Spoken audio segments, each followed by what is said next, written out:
Do me thënë, Shqipëria të mbetet i vetmi vend përjetësisht ku gjykatësit marrin paga më të larta se gjithë tjerët, pra mbi Presidentin e Republikës. Dhe çfarë kërkojnë konkretisht gjykatësit është faktikisht rreth 1.800 euro rritje, jo pagë, rritje për gjyqtarin e shkallës parë, rreth 2.000 euro rritje për gjyqtarin e apelit dhe rreth 3.000 euro rritje për gjykatësit e SPAK-ut, plus BKH-ja, SPAK-u etj.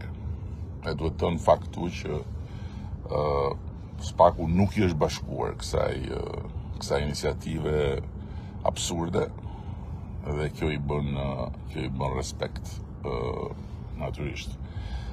Këtu jemi.